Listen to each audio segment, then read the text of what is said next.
a long time to complete our semester, but because many holidays will fall in this semester, so I will not be able to complete that. And why I'm so worried, because I have given you assignment 2 also, no, that you have to submit in this month of October. So if I will not complete up to that part, then how can I expect that you can cover those portions, right? So that is why I thought that I should inform and take classes. Otherwise, you will not be able to submit your assignment 2 in October. Okay. So let me share the screen. Up to the portion we were where we were in the portion of converting from your NFA to DFA, right? In that portion we were covering. Okay. So any doubt in that part? How to convert from No, NFA? madam. So here I will discuss one more example with you. The same question I think I have solved also. Have I covered this portion last day? Can anyone tell me?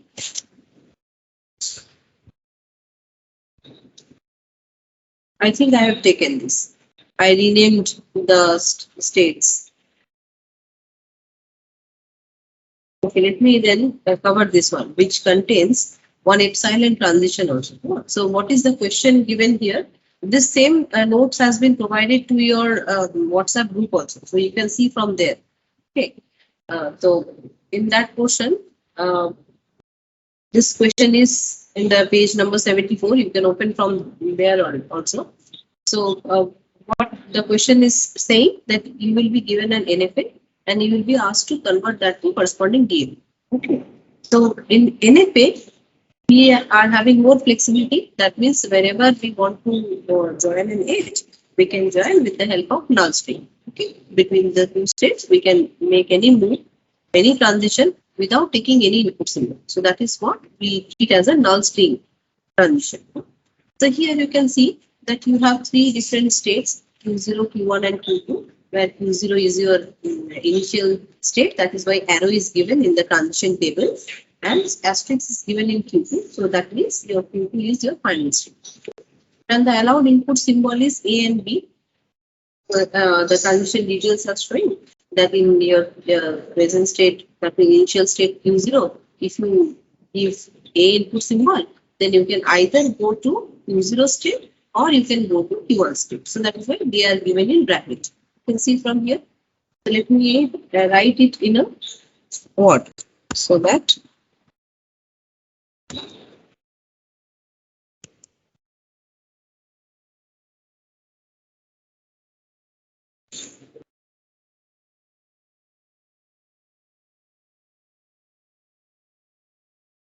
wherever I need to write, there are only I will write. Otherwise, the whole thing is solved here.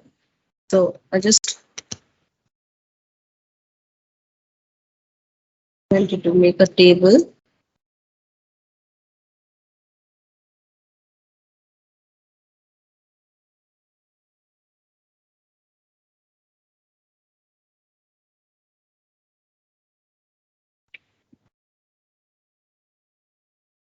Then input symbol, small a and small b.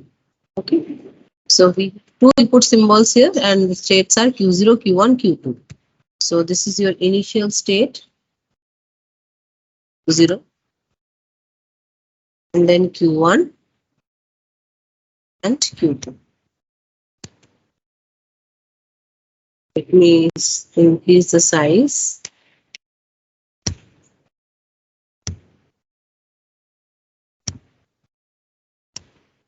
Okay. So what is given here? If I give in your current state Q0, if I give input symbol A, then where I can go to Q0, comma Q1. So both are my next state. So Q0 are my next state. And then if I give in my current state Q0, if I give input symbol B, then I can go to state called Q2. So my next state on giving input symbol.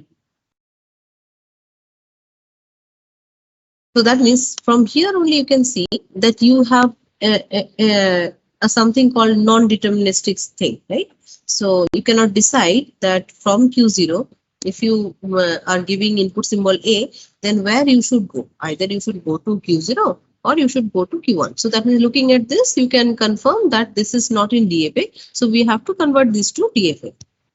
Okay. Similarly, for Q1 also given that in your Q1, if you give input symbol A, then you will go to Q0. So your next state will be here Q0.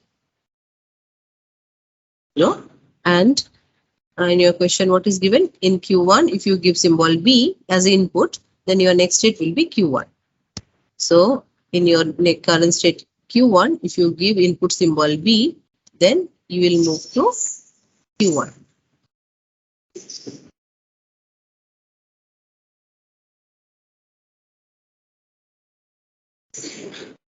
Next, in your Q0, in your final state Q2, there is no any information about next state on giving input symbol A. So that is why here you have phi information. So let me write here phi.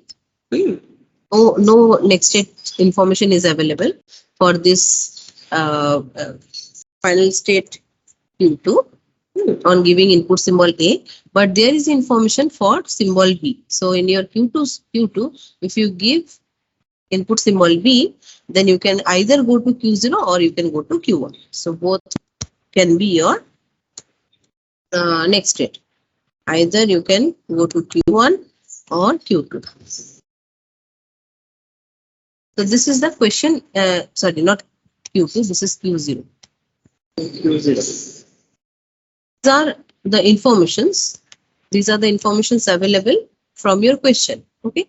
Now you are asked to create a DFA for this. Okay. So I told you that for this purpose, what we try to find out that if we have any combined state possible in our DFA only.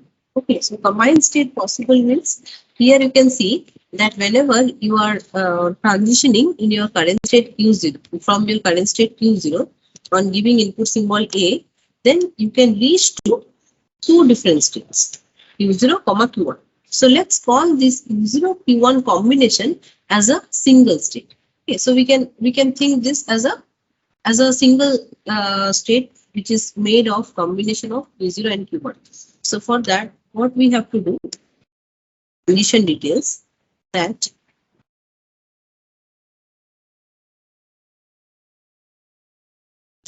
we have to write the transition details that in your current state Q0, if you are providing input symbol A, then where you are landing.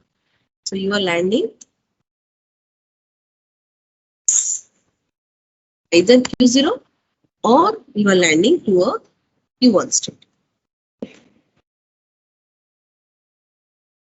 That information you have written here. In your Q0, what is delta here? Delta means the production rules. So production rules means every transition happening here in this transition diagram or every transition you are showing through transition table, that will be treated as a production function. Okay, so in that production function, you will show with the help of delta. Okay, so you will write delta in bracket, you will write Q0 comma A. That means this is a production which is taking the input of current state Q0 and your input symbol A. Then what will be the output? So output will be a transition to a next state which you are showing using curly braces. So curly braces में आपने इसलिए show किया है where you are going to next state Q0 or Q1. Okay, anyone you can land up to.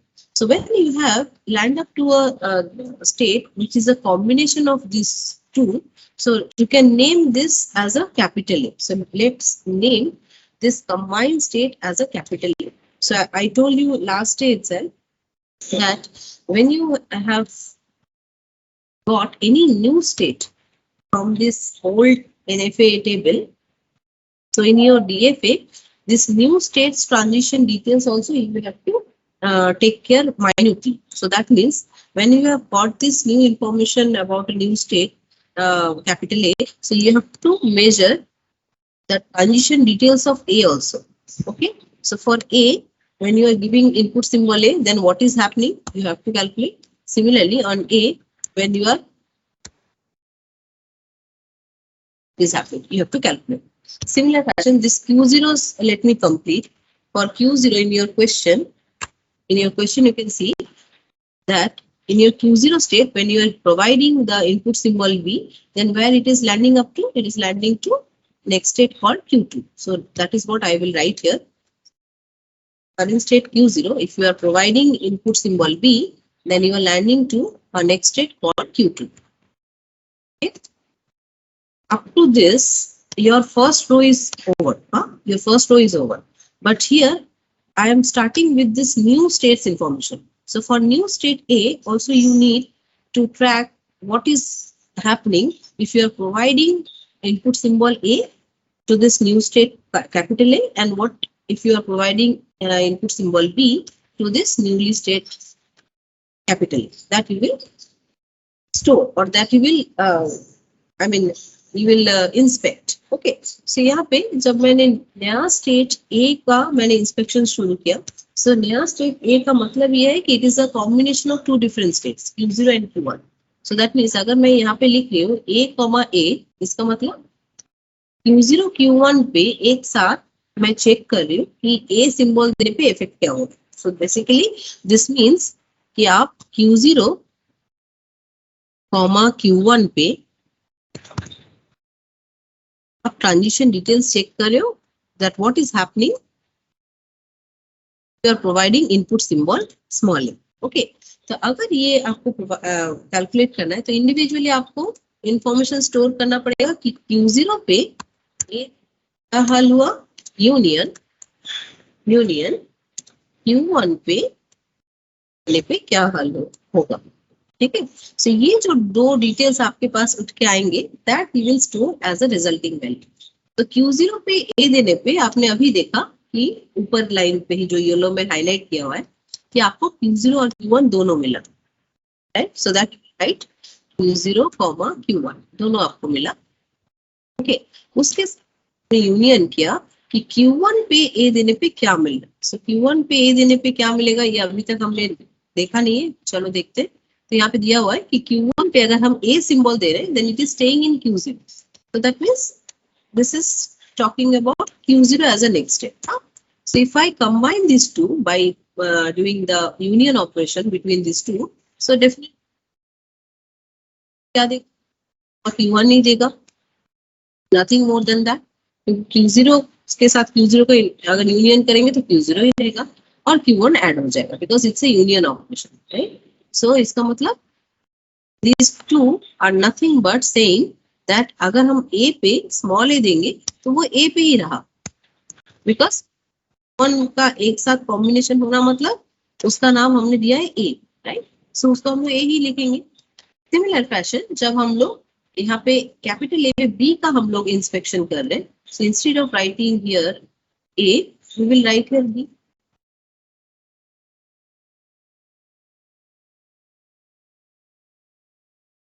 Write here B.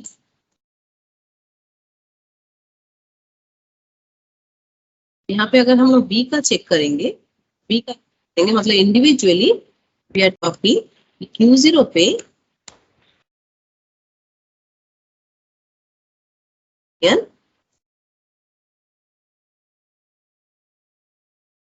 क्या हो रहा है. Q0 पे अगर मैंने B दिया, so we can see कि Q0 पे B देने पे कौन सा स्टेट का इंफॉर्मेशन हमें मिल रहा है, Q2. So I will write here as a Q2.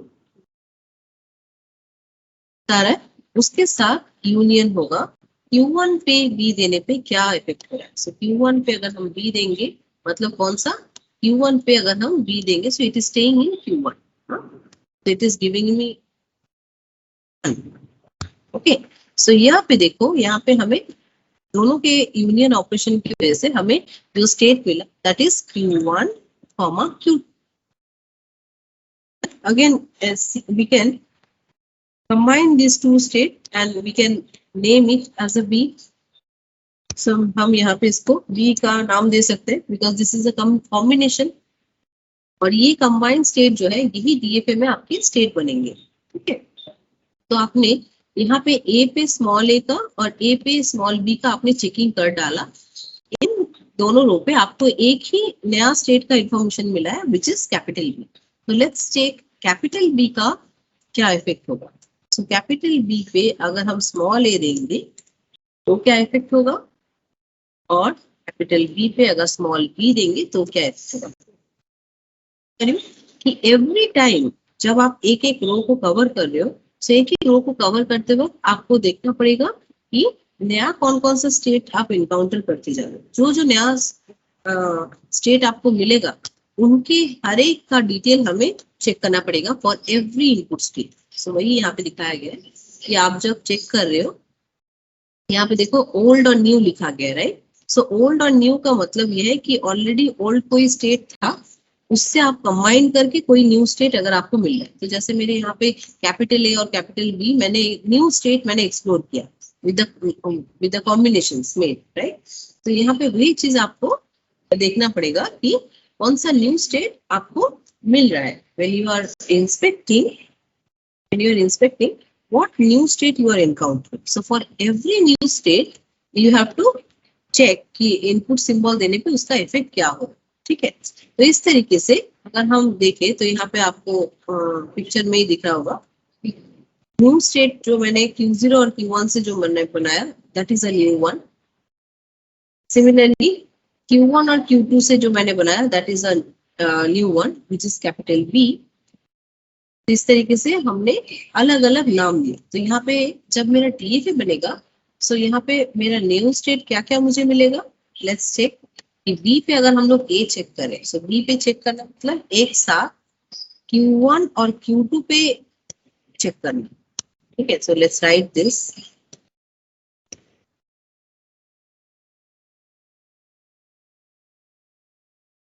ए का क्या हल हो रहा है that we are going to check.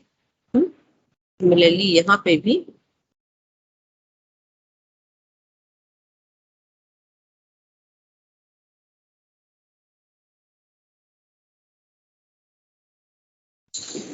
तो this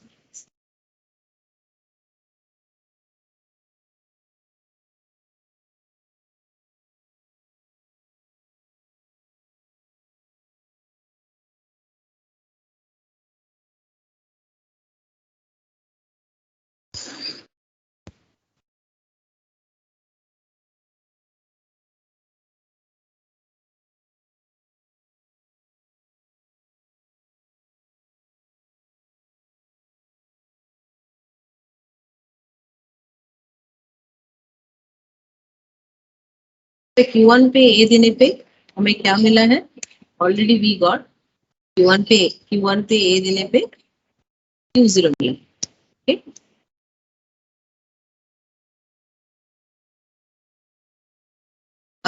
यूनियन करेंगे पे कोई भी इंफॉर्मेशन नहीं है, सो दैट इज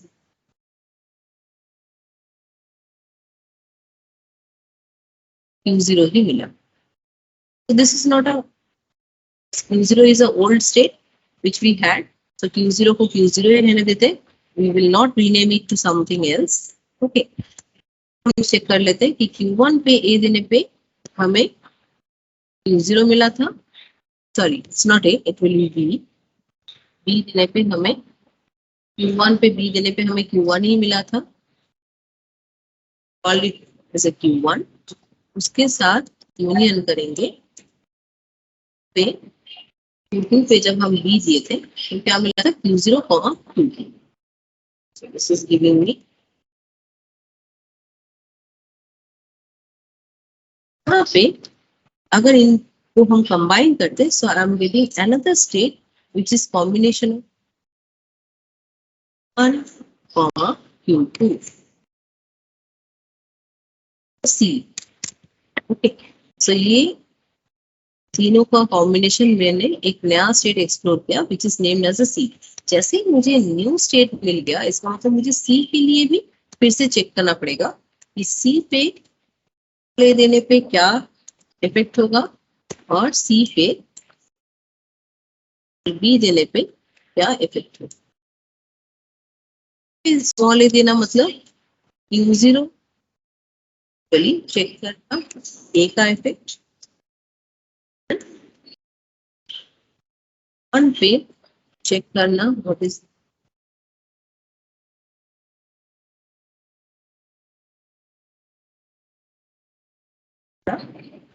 ए का इफेक्ट क्या है। जीरो पे ए का इफेक्ट हमें पता है, it is already saying about Q0,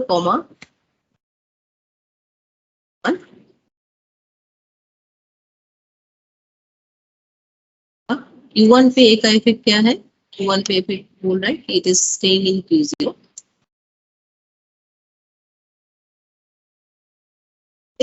ए का कोई इफेक्ट नहीं है, so that is saying about 5।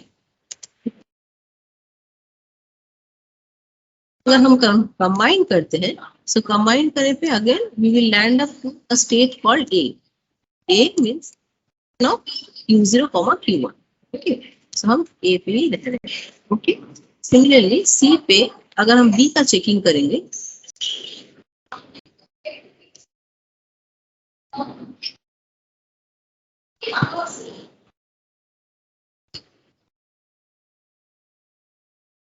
हम लोग बी का चेकिंग अगर करेंगे,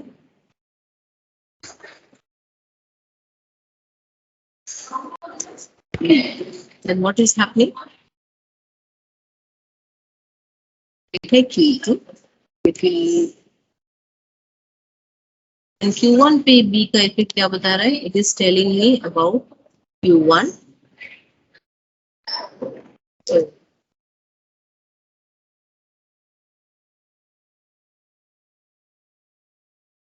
Q2 पे B का इफेक्ट बता रहा है Q0, Q2. So this is telling Q0. अगर हम कंबाइन करते हैं after doing union operation, then what state it is forming? Q0, Q1, Q2, which is nothing but your C.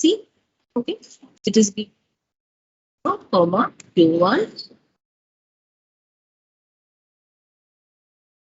but now if I try to create a DFA for this, then how my DFA will look like? क्योंकि यहाँ पे देखो इस state तक जब मैंने C का मैंने कंप्लीट कर लिया, इस स्टेट तक मुझे कोई भी न्यूली क्रिएटेड स्टेट नहीं मिला है। ठीक, अगर न्यूली स्टेट हमें नहीं मिला है, सो इसका मतलब हमें फर्दर इसके आगे और कोई इंफॉर्मेशन नहीं मिलने वाला है। अच्छा, यहाँ पे आप क्वेश्चन कर सकते हो कि मैम हमने तो शुरू किया यहाँ से, लेकिन हम यहाँ पे तो और गए ही नहीं, यहाँ पे तो और गए ही नहीं।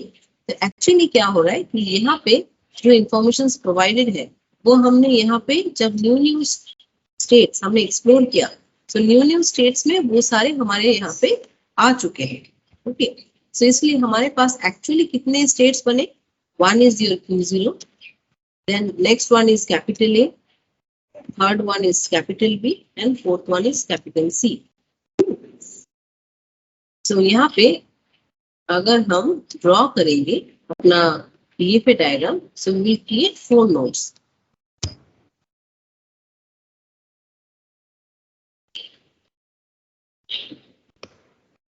Let me draw this. तब तक हम लोग इस पिक्चर को देख लेते हैं कि ओल्ड स्टेट न्यू स्टेट करके इन्होंने मेरे तरह ऐसे रीनेमिंग किया है। तो रीनेमिंग करने के बाद they also have reached to the different states information. ठीक है, उनके लिए ABCD इस तरीके से 4 स्टेट है। वही हम लोग यहाँ पे अगर ड्रॉ करेंगे, so how it will be,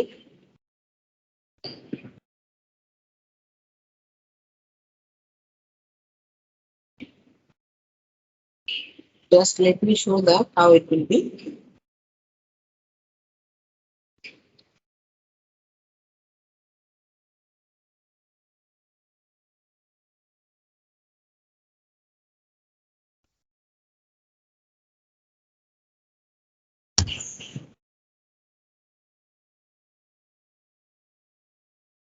Yeah. तो यहाँ पे ऑलरेडी आपके पास आपने शुरू किया था अपना NFA क्रिएट करना with the initial state Q0, because Q0 was NFA का ओरिजिनल इनिशियल स्टेट था। वहां से आपके पास 2 रास्ते खुले कि Q0 पे आपने A दिया और Q0 पे आपने B दिया। तो आपने देखा कि अगर आप ए अप्लाई कर रहे हो, so you are reaching to a new state called capital A. अगर आप बी अप्लाई कर रहे हो, again you are reaching to a state called Q2. अच्छा, यहाँ पे देखो Q2 का आपने चेकिंग नहीं किया, क्योंकि Q2 का इंफॉर्मेशन में ए का और बी का आपने कोई इंफॉर्मेशन नहीं रखा. तो यहाँ पे हमें पेंडिंग कह रहा है कि Q हमने चेकिंग नहीं किया कि ए देने पे क्या हो रहा है और बी देने पे क्या हो रहा है. सो मैंने कहा टाइम एक एक रो में आपको न्यू स्टेट मिलेगा, उसको आप छोड़ना मत. तो यहाँ पे मैंने Q2 का देखो मैंने चेकिंग कंप्लीट नहीं किया था, तो Q2 का ए का कोई इंफॉर्मेशन नहीं है, so it is giving me no information, so I can write easily 5, but it is giving me the information about B. So Q2 पे अगर B अप्लाई करेंगे, so it is going to Q0, Q2. So Q2 पे अगर apply करेंगे, it is going to Q0.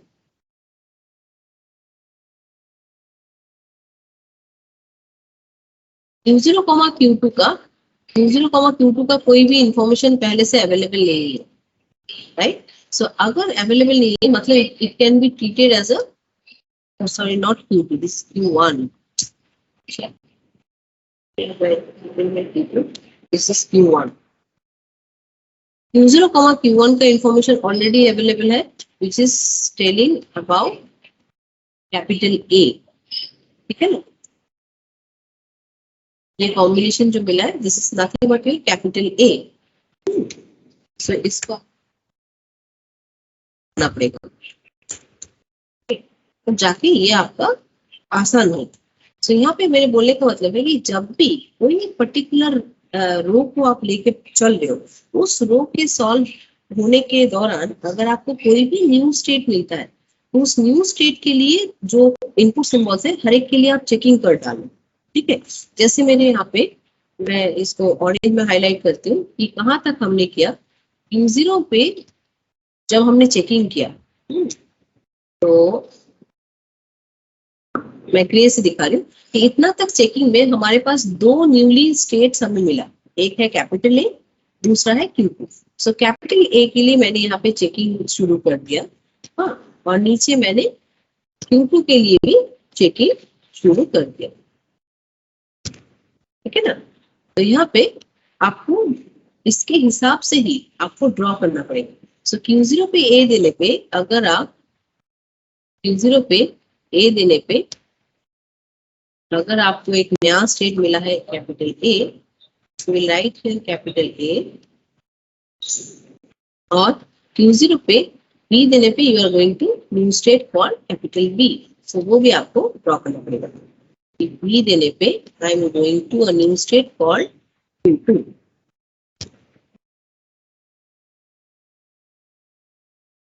New state called Q2. ठीक है, next when I have got this new state information capital A, so capital A का भी transition detail हमें देखना पड़ा. So capital A पे अगर A दे रहे, it is staying in capital A itself.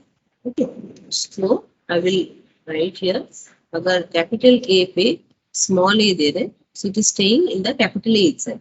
But if I am giving small b input symbol to the current state called capital A, then it is going to a new state called capital B. देखो यहाँ पे दिख रहा है आपको capital B पे जा रहा है, B देने पे.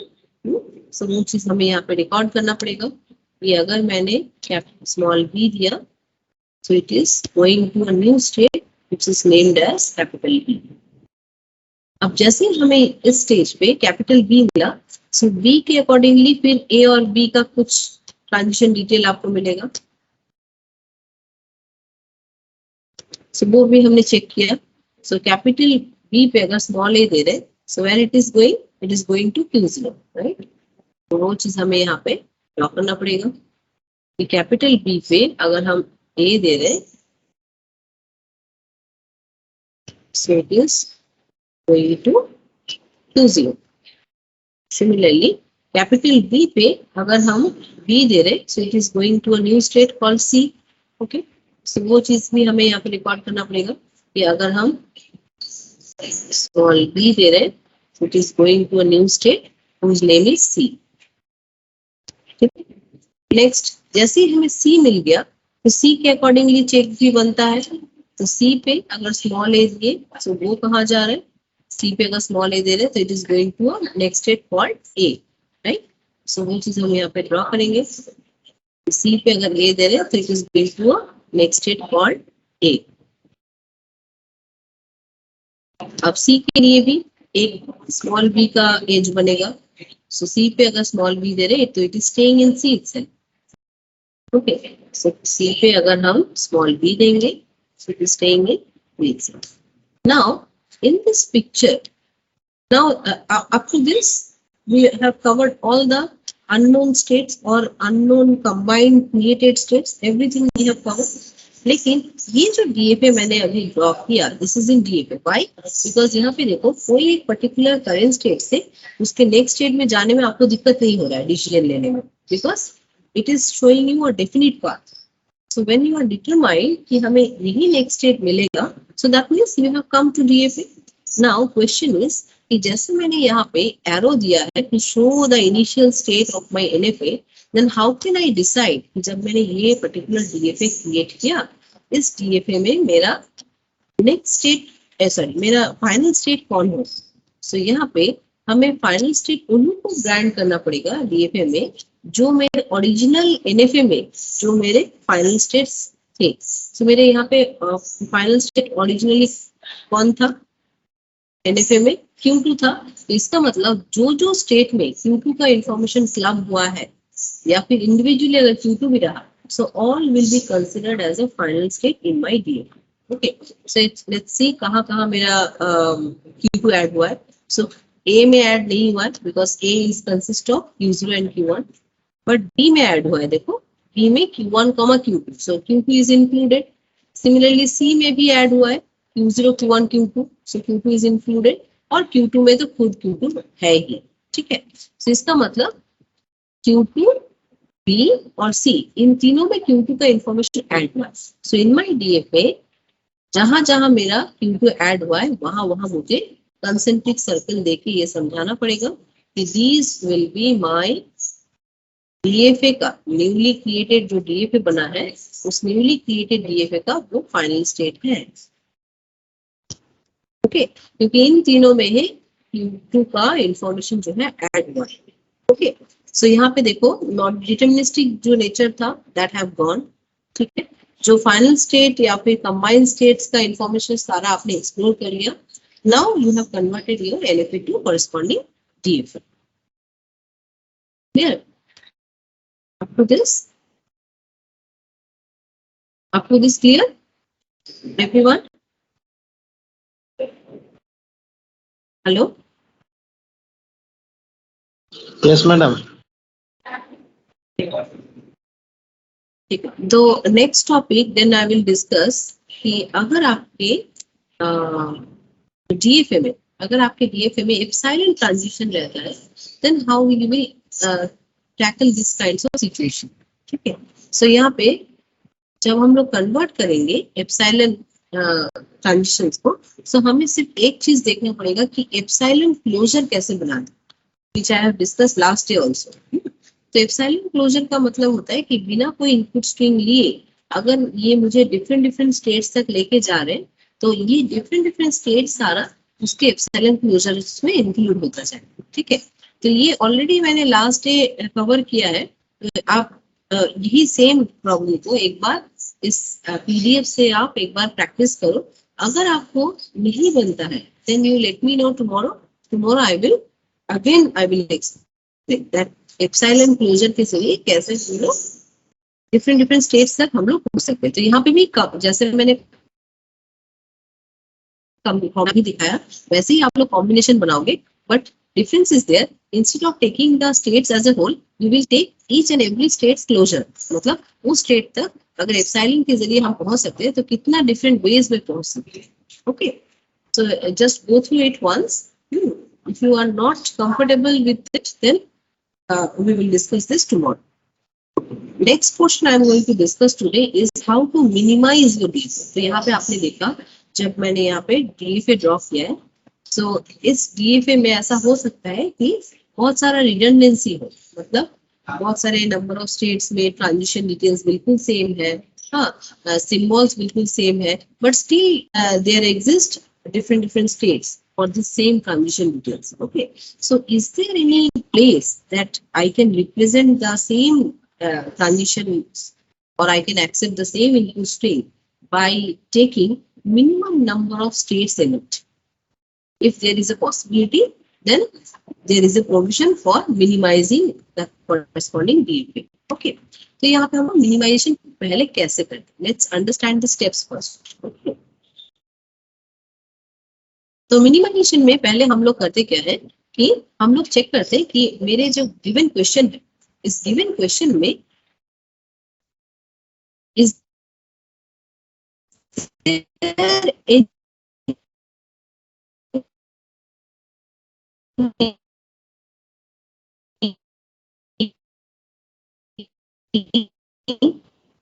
पॉसिबिलिटी ऑफ हैविंग, तो यहाँ पे ऐसा कोई ऐसा, hello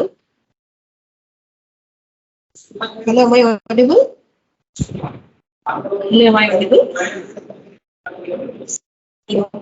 Yes, ma'am. Am I audible?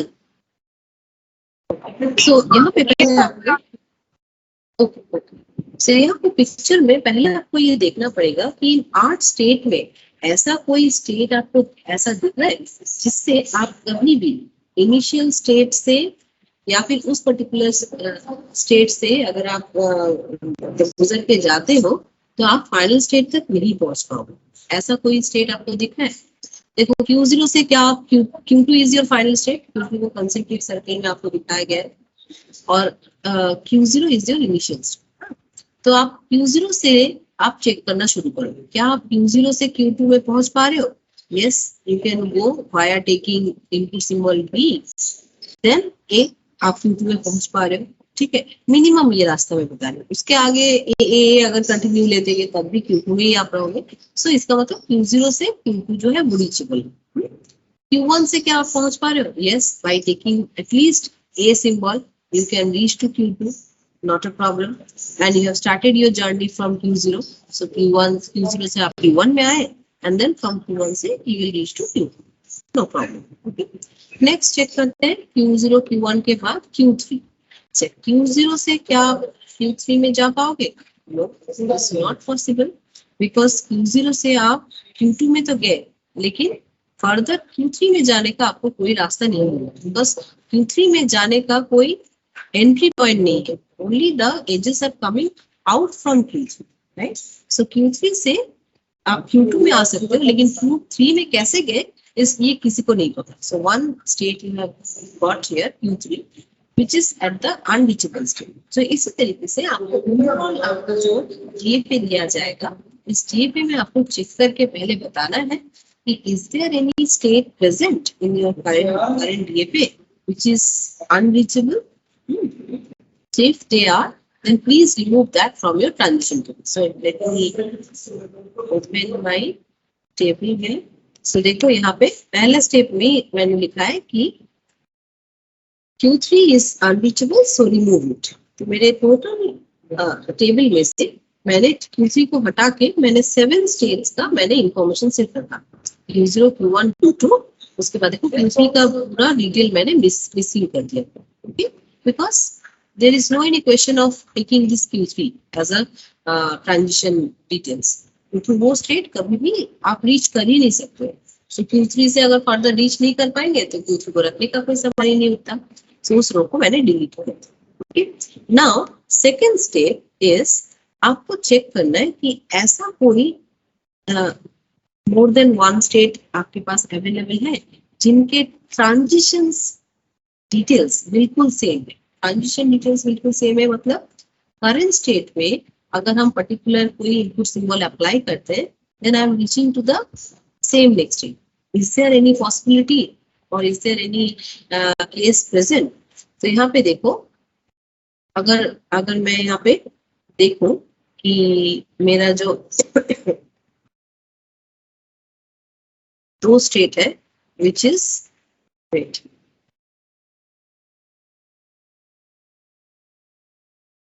अच्छा यहाँ पे पहले मैंने Q3 को हटा दिया. Q3 को डिवाइड Q3 को हटाने के बाद I will check the rest of the states. Rest of the states में कोई अनरीचेबल है कि नहीं। अगर अनरीचेबल हालत में है तो फिर से मुझे वही सेम स्टेट तब तक रिपीट करना होगा जब तक सारे अनरीचेबल स्टेट्स जो है वो हट नहीं जाते। नेक्स्ट, ऐसा हमें एक सेट क्रिएट करना पड़ेगा। हमें टोटल टेबल को ऐसे सेट्स में मुझे डिवाइड करना पड़ेगा जहां पे हमें देखना है कि ऐसा रो जो मुझे फाइनल स्टेट का इंफॉर्मेशन दे और ऐसे रो जो मुझे नॉन फाइनल स्टेट का इंफॉर्मेशन। तो यहाँ पे देख रहे हो आप कि सेट 1 और सेट 2 जो आपने यहाँ पे लिखा है, तो सेट 1 में वही सारे रो सिर्फ इंक्लूड किए गए हैं जिनमें नॉन फाइनल स्टेट की इंफॉर्मेशन है, और 2 में वही सारे रो इंक्लूड किए गए जिनमें फाइनल स्टेट्स की इंफॉर्मेशन। सो मेरे इस पिक्चर में हमने देखा कि Q2 is your final state. So Q2 का इंफॉर्मेशन कौन कौन दे रहा है? Q1 स्टेट दे रहा है और Q7 स्टेट दे रहा है। देखो आप देखने को मिल रहा है आपको, Q1 में अगर स्मॉल a दे रहे हो तो you are reaching to Q2, और Q7 में भी अगर आप a दे रहे हो तो you are reaching to Q2। Similarly Q1 में अगर आप b दे रहे हो तो it is going to state called Q6, और Q7 में अगर आप b दे रहे हो तो भी वो Q6 पे जाएगा। तो इसका मतलब Q1 और Q7 these two are basically redundant states। So redundant states मतलब अगर इन दोनों के लिए अगर हम लोग एक रो रखें तो मेरा काम बन सकता है। So what I have done, I have minimize this, मतलब इन दोनों को मैंने एक पर्टिकुलर रो बना दिया। तो I have removed Q7 because Q7 is a copy of your Q1, जहाँ पे ट्रांजिशन डिटेल्स बिल्कुल सेम। Q1 का जो ट्रांजिशन डिटेल है वही ट्रांजिशन डिटेल आपका Q7 का भी है, ठीक है। So why to keep both the same transition details? Okay, so इसका मतलब हम दोनों को मिला के एक स्टेट कंसीडर करेंगे। So I will delete my Q7 from the table. Okay, so ये सेम चीज हम लोग अगर सेट 2 में भी एप्लीकेबल होता जिसमें हमारे फाइनल स्टेट का इंफॉर्मेशन है तो हम लोग वहां पे भी वही सेम चीज करते हैं। ओके, सो सेट 2 में जो कि यहाँ पे सिर्फ एक ही रो है, so there is no any question of minimizing it further. Okay, so इसलिए हम लोग जो भी अभी मिनिमाइजेशन टेक्निक हम लोग अप्लाई कर रहे हैं, we are only applying it to the set 1 which consist of only the states which are non final states, ठीक है। अच्छा, तो यहाँ पे सेट 1 में जब हमने ये फैसला लिया कि Q7 will be no more in our set 1 table, so इसका मतलब Q7 जहां जहां था उसको हम लोग Q1 से रिप्लेस कर देंगे। ओके, सो इसलिए देखो Q4 के रो में Q7 का एक इंफॉर्मेशन था, उसको हमने काट के इसलिए Q1 से रिप्लेस कर दिया because there is no nothing called Q7 right now because Q7 and Q1 are merged and that is named as Q1। Okay, so जहां जहां Q7 था वहां हमने उसको रिप्लेस करके Q1 कर दिया। फिर से हमने सेट 1 को रिवाइज्ड वे में लिखा, लिखने के बाद हमने फिर से चेकिंग शुरू किया कि वहां पे कोई रिडंडेंट ट्रांजिशंस डिटेल्स है कि नहीं, ठीक है। सो वहां पे जब हमने चेकिंग किया तो चेकिंग करने के बाद यहाँ पे हमारे पास कितने रो बचे? Q0, Q1, Q4, Q5 और Q6, राइट। ये पांच स्टेट बचे। ओरिजिनली थे 6 के बाद रिड्यूस होने के बाद 5 बचे, ठीक है। वहां पे भी हमने देखा कि रो 1 और रो 3 बिल्कुल सेम इंफॉर्मेशन दे रहे। सो row 1 is for your Q1 और रो 3 मतलब आपका sorry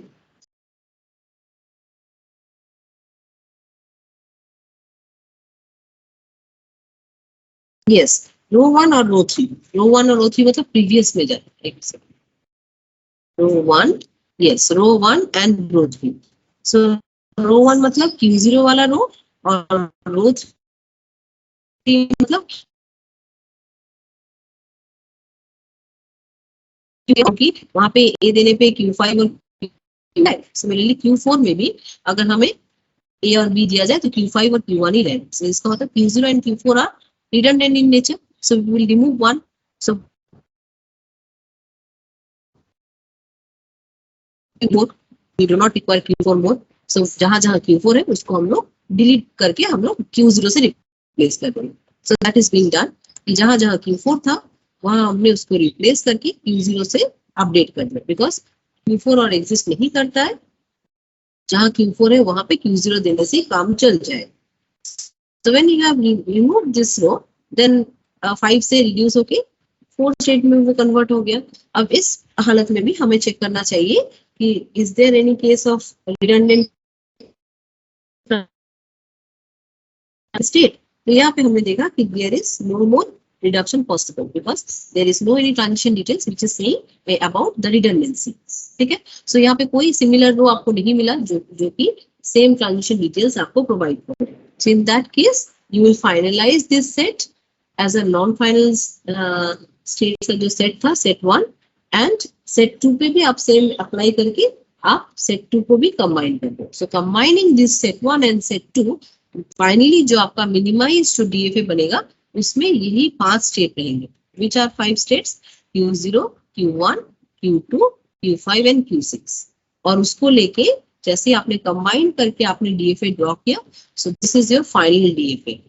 okay, after combination of set 1 and set 2. तो इसी तरीके से क्वेश्चन में भी आपके पास ऐसा आ सकता है कि आपको एक डीएफए दे दिया गया है and you will be asked to create a minimized DFA for this.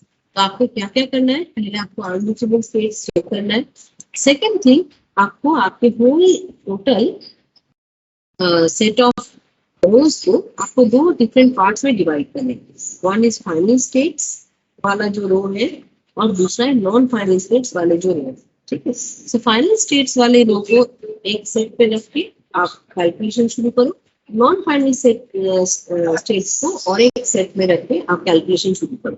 हर एक सेट पे आपको चेक करना है कि अगर आपके पास रिडंडेंट कोई ट्रांजिशन डिटेल्स है. अगर रिडंडेंट स्टेट्स ऐसे हैं उनको कंबाइन करो. कंबाइन करने के बाद उनका रो रिमूव करो. रिमूव करने के बाद जिसको रिमूव आपने किया है उसको उसके इक्विवेलेंट दूसरे पर्टिकुलर कॉपी स्टेट से आप रिप्लेस कर दो. रिप्लेस करने के बाद फिर से सेट को रिवाइज करो. रिवाइज करने के बाद फिर से सेम प्रोसीड्यूर तब तक चेक करो जब तक सारे रिडंडेंसीज आप रिमूव नहीं कर लेते. जब आपको ऐसे इंफॉर्मेशन मिलेगा कंपाइलर डिजाइन वाला मैम पढ़ा रही है, अच्छा पढ़ाती है, पता नहीं खराबपन तो भी नहीं पता.